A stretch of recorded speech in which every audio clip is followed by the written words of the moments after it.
Photo खींच और कुछ नहीं करता है ये लोग। Thank you Shri Kalanidhi Veeraswamy. Sir, thank you very much.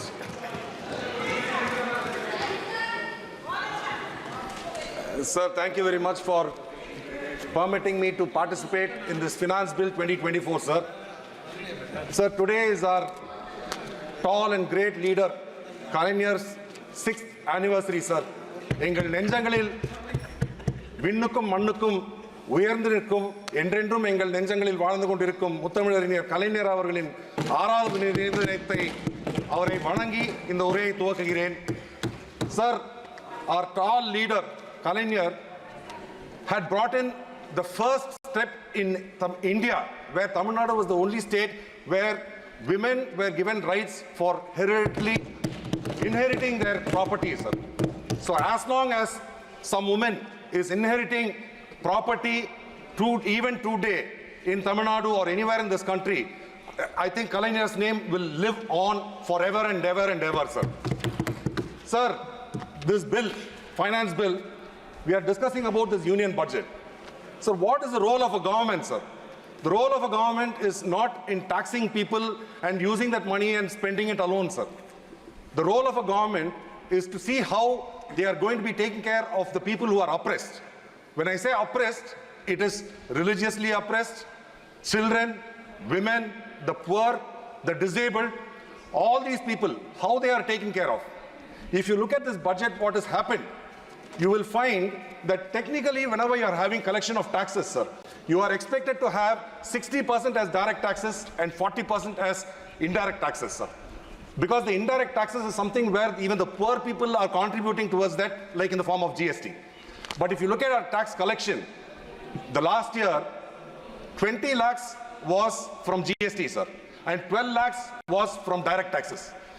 How this had reduced is because this government had given a concession to the corporates where the taxation was 30%, they reduced it to 22%, favoring all the big corporates, sir. But they have taxed the poor by increasing the GST on even essential items, sir. Sir, when you are talking about GST, there have been several people who have been mentioning about the health insurance, the life insurance, where the taxes need to be abolished. Because out-of-pocket expenditure for the common man is so high in this country that people say that the government's role over here should be huge. Where the government's recommendation to the government for allocation for health was 6% of its total budget allocation, a meager amount of only 2% or less than 2% has been allocated, sir. And also when you're talking about GST, you have to find that infant foods containing milk, you are charging 18% from infants' food also, sir. This is a shameful incident, and there has been a long pending demand by disabled people, sir. We are talking about physically disabled people.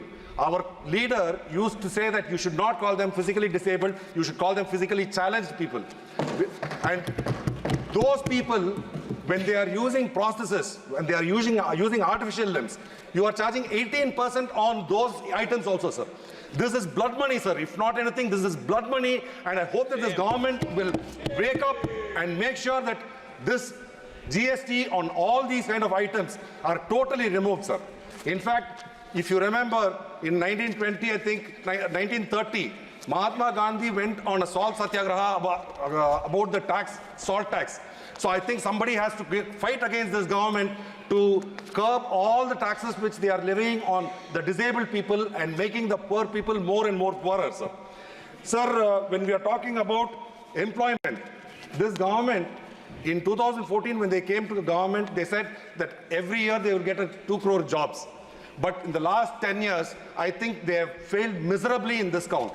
And now your economic survey has said that every year there will be a requirement of 80 lakh jobs. And how are you addressing this? You are saying that you are going to be giving 20 lakh jobs every year for the next 5 years, amounting to 1 crore youth. And they are going to be placed in corporates, 500 corporates, sir. That is roughly translating to about 4,000 persons per corporate.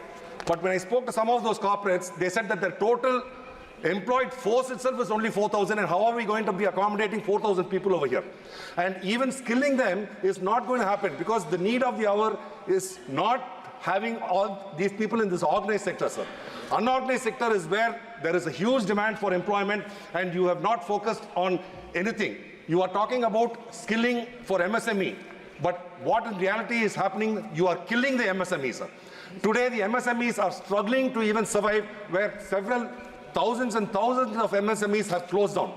You have to understand that employment, about 47% of the country's employment is provided for by the MSME sector, sir. Sir, we are talking about agriculture, sir. When you're talking about agriculture, this government came out with 3 farm laws, which they hastily withdrew. And they kept claiming that these 3 farm laws will improve the quality of life of the farmers. And if that was their belief, I do not know why they had to take it back, withdraw that bill. But if you truly believe that these farm laws are going to be helpful for the agriculturists, the BJP government is ruling in more than 10 states in India, sir. Why don't you introduce it in UP or Bihar? Because your own states, you will not accept these farm laws, but you want to implement this to all the people in this country, and where the agriculturists, already the number of people who are committing suicide is high, you are planning to make sure that the number of agriculturists dying is going to become more. Sir, with this kind of an attitude, we also are talking about the Supreme Court had come out and spoken about electoral bonds, sir. So the electoral bonds, this government has only worked to enrich a select few, sir. Like our honorable leader of the opposition had said, A1 and A2, and the BJP government had collected through electoral bonds about 18,000 crores, sir. It's about 1,800 crores per annum. Sir, 1 minute, sir. And because the Supreme Court brought out this, insisted that this detail should be published, it was published, and you know what was the curious thing about, sir? Every time there was a contribution towards BJP government, there is a history where there has been a ED raid. So enforcement directorate raid happens, and then subsequently funds are being transferred or deposited into the BJP's account, sir. Sir, the enforcement directorate over here has been functioning as an extortion department of this ruling government, and it's a shameful thing, and the people have been made aware of this only because of the efforts of the Supreme Court, sir. Sir, we'll conclude, sir.